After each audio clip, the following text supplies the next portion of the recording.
Madam అడగమని చెప్పండి.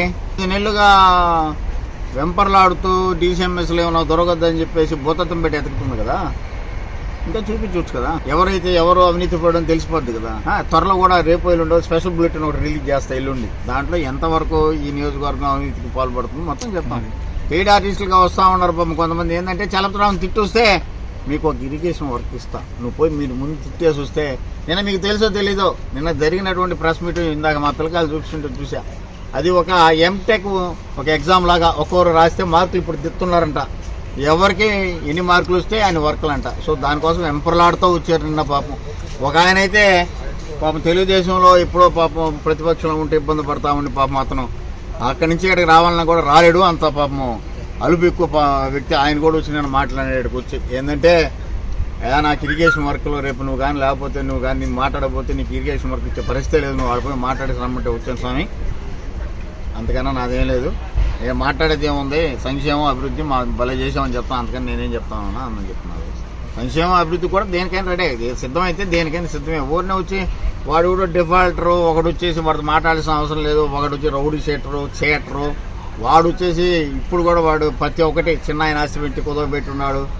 MDO ఆఫీసులో దొంగతనంగా ఈ రోజు పెట్టిన కేసు ఎందుకని అప్పుడే వదిలేసిన అధికారంలో. ఎండిఓ ఆఫీసులో దొంగతనంగా వాడు ఈ ఎక్విప్మెంట్ కూడా దొంగతనం చేసి ఎత్తుకెళ్ళిపోయినాడు వాడు.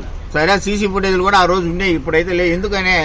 ఎందుకులో ఒక ఎంపీటీసీగా బతుకుతా ఉన్నాడు, ఏదో చెప్పుకో బతుకున్నా వదిలేసింది వాస్తవం. అది మాత్రం వాడు రౌడీ షీటర్గా ఉన్నాడు. ఇప్పుడు కూడా వాడి గురించి మాట్లాడాల్సిన అవసరం లేదంటే నిత్యం వాడు ప్యాకెట్ ఆడించుకొని బతికించాలా, లేదంటే బ్రాంచ్ షాపు లేదంటే రెంట్ కావాలంటే ఆడు తిరుగుతూ ఉంటాడు, లేదంటే నాకు మేడం ఏదైనా వర్క్ ఇస్తే బతుకుతానమ్మా, లేకపోతే నేను ఆత్మహత్య చేసుకోవాల్సింది శరణ్యం అంటుంటాడు. వాడి గురించి మాట్లాడాల్సిన అవసరంలే. వాడి గురించి చెప్పేవాళ్ళు త్వరలో బుద్ధి చెప్తారు. వాడి గురించి వాడిప్పుడు కూడా చిన్న ఆస్తి కూడా కుదరబెట్టినాడు, అది కూడా యాక్షన్కి వచ్చింది. వాడు కోళ్ళు అమ్మేస్తాడని చెప్తున్నారు, ఆ ఊరోళ్ళు వచ్చినారు. ఇప్పుడు కోళ్ళు దొరికినా అమ్మేస్తాడు వాడి దెబ్బకి మా బైకులు బతకడం లేదు. కార్లు బైకులు కుదరబెట్టుకోవడానికి అడ్డగా ఈ మధ్య ఎలా పడడం తయారైందంటే ఎక్కడెక్కడ కార్లు కూడా తీసుకొచ్చి కుదరబెట్టేస్తున్నాయి. వీటితో చాలా ఇబ్బందికరంగా ఉందా, వీడు అన్ని రకాల మోసగాడిగా తయారైందని చెప్తున్నారు. వారి గురించి అంతకన్నా మాట్లాడబడలే. ఎల్లుండి అసలు ఏం జరుగుతుంది ఇక్కడ, ఎందుకు వచ్చి ప్రెస్ మీట్లు పెడుతున్నారు అనేది కూడా సైడ్ ట్రాక్ పట్టడం కోసం, ఏదంటే రైతుల కోసం ఎవరైతే మాట్లాడుతా ఉన్నాం, రైతులకి గిట్టుబాటు ధర కోసం మంచి ధర్నా చేపట్టాం. ఈ యొక్క కోవూరు నియోజకవర్గంలో డెల్టా ప్రాంతంలో ధర్నా ద్వారా ఈ యొక్క కూటమి ప్రభుత్వం కళ్ళు తెరద్దామని మాట్లాడినటువంటి వాస్తవం. దాన్ని సైడ్ డైవర్ట్ పట్టడం, మేడం గారికి ఆనందం కలిగించడం కోసం మాట్లాడే మాటలు తప్పితే ఏదైనా మీ ప్రాతికేయ సోదరులు ఒకసారి మీరు ఆలోచన, ఏదైనా సబ్జెక్ట్ గురించి మాట్లాడే మగవాడు ఎవడన్నా ఉన్నాడా ఈ కోవూరు నియోజకవర్గంలో? చలపతిరావుతో ఎదుర్కొనే మగవాడు ఎవడన్నా వచ్చి నిలబడితే నేను దానికైనా సిద్ధంగా ఉండాలి. అంతేగాని అబద్ధాలు చెప్పుకుంటూ ఇప్పటికే అబద్ధాలు చెప్పేసి ప్రభుత్వాన్ని ఏర్పాటు చేసుకొని చేస్తామంటే అబద్ధాల ప్రచారాలతో అబద్ధాల ప్రెస్ మీట్లు పెట్టుకుంటే ఎన్ని రోజులు బతుకుతారా? ఈ విధంగా నిజాయితీగా బతకండి, నిబద్ధతతో నిజాయితీతో బతకండి. ఏదైనా ఉంటే ఆధారాలు తీసుకోరండి, దేనికైనా సై. నేను నా పార్టీ పోయిన 10 నెలలు అయితే ఈ 10 నెలలు వెంపర్లాడుతున్నారు, ఎతకండి, ఎతికి పెట్టండి. అంతేగాని ఎవడో ఏది వచ్చినట్టు కొజ్జాలాగా తలదించుకునేందుకు కొజ్జా తల ఎత్తుకొని మాట్లాడరా, కొజ్జా నా కొడగా తల ఎత్తుకొని మాట్లాడి ఏమిరా చలుపుతున్నావు రే రారా చూసుకుందాం అని మాట్లాడరు, తల ఎత్తుకొని మాట్లాడరా, కొజ్జాలాగా తల దించుకొని మాట్లాడద్దు. ఏదైనా వాస్తవాలుంటే ఎవడో రాత్రి స్కిప్ట్ అయిందిరా, ఎవడో పెట్టిన బిడ్డకి నువ్వేంద్రా ముద్దు పెట్టేది? నువ్వు వచ్చేసి ఎంక్వైరీ చేసుకొని అమలు చేసి చలుపుతున్నావు ఇంత తిన్నాడు కేసు పెట్టించి ఒక రిమాండ్లో వేయించడమా, క్రిమినల్ కేసు పెట్టడమా? అమలు చేసి ₹1 కానీ మేము కానీ తినున్న దేనికైనా సరే మా పిల్లకాయలు ఈరోజు తీసుకొచ్చేసి దానికి సంబంధించిన కాగితాలు కూడా మీకు సమర్పించడం జరిగింది. ఏ రోజైనా ఇంతవరకు ఏదైనా జరిగితే డిఎం సివిల్ సప్లైస్కి ట్రాన్స్ఫర్ చేస్తాం. ఆ రోజు కలెక్టర్ గారిని కలిసి డిఎం సివిల్ సప్లైస్కి ట్రాన్స్ఫర్ చేస్తాం సార్, మాకైతే అవకతవకలు మా దగ్గర వచ్చేసి ఏదైనా సరే ట్రాన్స్పోర్ట్ ఇవ్వాలన్నా ఏదైనా ఇవ్వాలంటే రైతులకి డిఎం సివిల్ సప్లైస్ కాబట్టి వాళ్ళ దగ్గర అకౌంట్లు ఉంటాయి, ప్రతి రైతు అకౌంట్ ఉంటారు కాబట్టి వాళ్ళ దగ్గర ట్రాన్స్ఫర్ చేయడం చెప్పింది. ఎవడో ఒకటి బీడీ తాగేవాడు వచ్చేదో తప్పుడు లెక్కలిస్తే మాట్లాడితే ఎవరు దానికి భయపడేవాడు ఎవడు లేడు. రేపు అక్కడ జరిగేటువంటి రైతు ధర్నాలు కూడా వాస్తవాలు బయట పెడతాం. సొసైటీ అడ్డం పెట్టుకుని 1 ఎకరా ఉన్నాడు, వాడేట 50 ఎకరాలు సంపాదించుకున్నాడు. చలపతిరావు అడ్డం పెట్టుకుని ఆ రోజు వచ్చేసి నీకు సొసైటీలో ఉండేసి సొసైటీ ద్వారా స్ట్రక్చర్లు కొట్టుకొని ₹4 సంపాదించుకున్నప్పుడు కూడా ఈ రోజు వచ్చే చలపతిరావు చలపతిరావు గురించి మీరు ఏదైనా సరే మంత్రులు ఉన్నారు, ఎమ్మెల్యేలు ఉన్నారు, ప్రభుత్వం మీ చేతిలో ఉంది, ఎందుకు మీరు చేయలేకపోతున్నారు? ఎందుకు పని మాలిన రౌడీ షీటర్లు ఆదివారం పోయి సంతకం పెట్టాల్సిన రౌడీ షీటర్ని తీసుకొచ్చి అడుగుతో పెట్టి మాట్లాడిస్తున్నారు. రౌడీ షీటర్ మోయించాలి ఏంటో ట్రై చేస్తున్నారు. రన్నింగ్లో 3 కేసులు ఉన్నాయి, హైకోర్టును ఆశ్రయిస్తాం. ఇవన్నీ భయపడేవాళ్ళం కాదు. ఒక రౌడీ షీటర్ని గురించి పెట్టి మీరు మాట్లాడిస్తారా? అదేమనంటే ఎల్లాయిపాళెంలో విపిఆర్ ఫౌండేషన్ తరఫున 2 వర్కులు చేశాం, నీకు ఒక వర్క్ ఇవ్వాలంటే నువ్వు పోయి ఈరోజు మాట్లాడాల్సిందే. ఇన్ఛార్జిగా ఉన్నటువంటి వ్యక్తి నీకు నాయన రేపు 7 లక్షల రూపాయలు డబ్బులు ఇస్తాం, నువ్వు పోయి ఈరోజు చలపతిరావు మాట్లాడితే మేడం తృప్తి పడుతుంది, తద్వారా నువ్వు మాట్లాడితేనే నీకు 7 లక్షలు.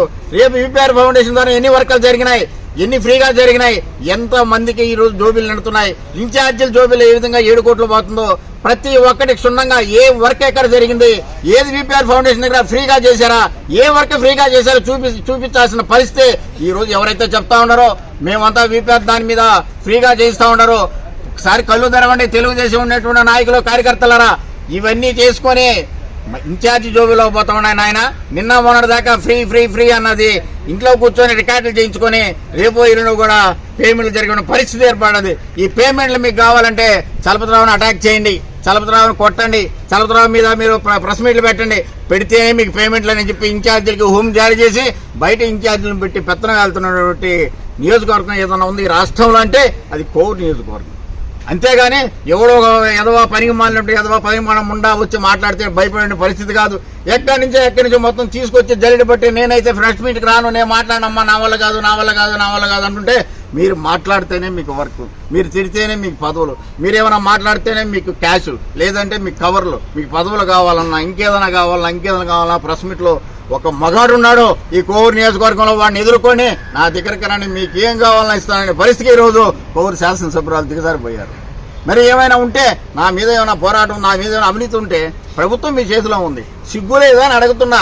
ఈ ప్రభుత్వం వాళ్ళు ఏదైనా ఊరుకునే పెట్టేసి చలపతిరావు ఏముంది చలపతిరావు దగ్గర? పాత్రికేయులు మీరు కూడా ఒకసారి అడగాల.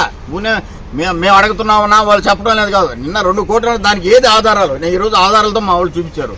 కాబట్టి డిసిఎంఎస్ ఆఫీస్ ఇక్కడ ఉంది, కోతవేరు దగ్గరలో ఉంది.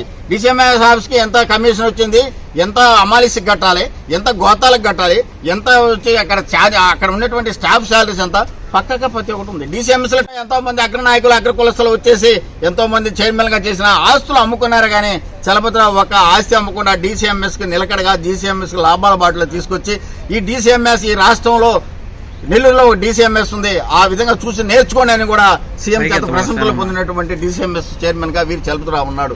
డిసిఎంఎస్ ద్వారా సంపాదించిన సంపాదన 70 లక్షలు కూడా విరాళాలుగా ఇచ్చాం. ఆ రోజు ఇక్కడ తుఫాన్ వస్తే స్కూల్ కాంపౌండ్ వాళ్ళు కావాలంటే 25 లక్షలు ఇచ్చా, కలెక్టర్ గారు అడిగి పెద్ద హాస్పిటల్కి పెయింట్లు వేసుకోవాలంటే 20 లక్షలు ఇచ్చా, కోవిడ్ వచ్చినప్పుడు 10 లక్షలు ఇచ్చా, మరి ఇక్కడ కంప్యూటర్లో మునిపోయినట్టు 5 లక్షలు ఇచ్చా.